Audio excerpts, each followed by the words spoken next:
Hi guys, welcome back to the series about economic. In today's video, we're going to find out about GDP, GNP, and their relationship to population. First one, come to the table of content. We will have three part today. That is, first one is definition of GDP and its type. The second one is the definition of GDP of GNP and its types. And last one is about the relationship between GDP, GNP, and population. First, about the definition of GDP and its type. Well, according to Cambridge Dictionary, GDP or gross domestic product is the total value of goods and services produced by a country in a year. And there are four types of GDP, that is real GDP, nominal GDP, actual GDP, and potential GDP. About the real GDP, real GDP is a calculation of GDP that is adjusted for inflation.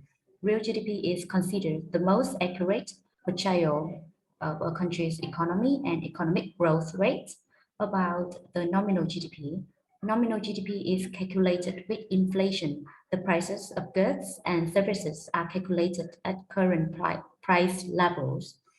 And actual GDP is the measurement of a country's economy at the current moment in time. And last one, potential GDP. Potential GDP is like a calculation of a country's economy under ideal conditions like a steady currency, low inflation, or full employment. The second part about the definitions of GNP and its types.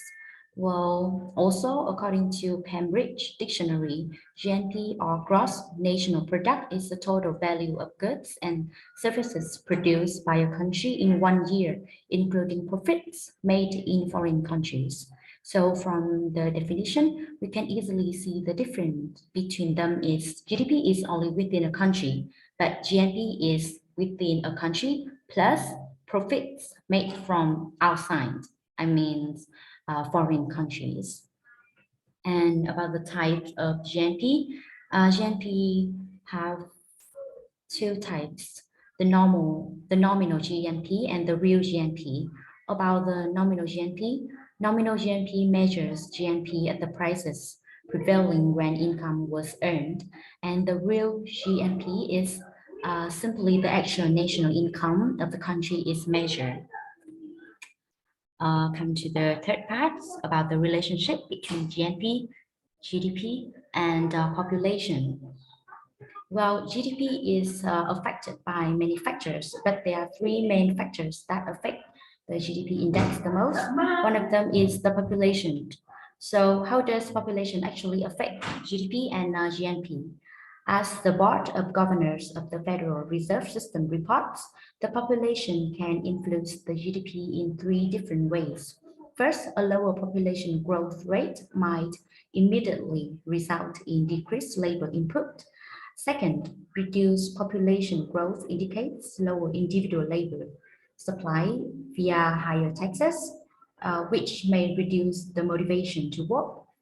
Third, and also final, under the life cycle hypothesis, senior people are believed to be more thrifty than younger ones. So if the number of elders in society rises, GDP growth will lower. And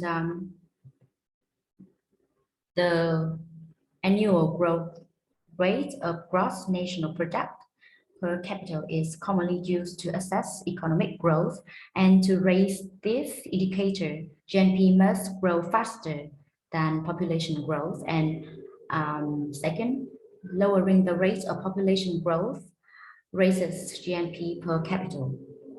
Well, this is because investment in living and subsistence needs increase faster than the number of products produced, and rapid population growth will limit capital accumulation and labor productivity growth. Machinery and equipment must be invested in and shared with the new workforce as the labor force grows, and as a result, total labor productivity cannot be increased. Because of the high rate of child consumption, rapid population growth reduces the saving rate, the rate of GNP savings falls, affecting the rate of productivity growth. And that's all for today's video. Here's the references, and thank you for listening. That's all. Goodbye.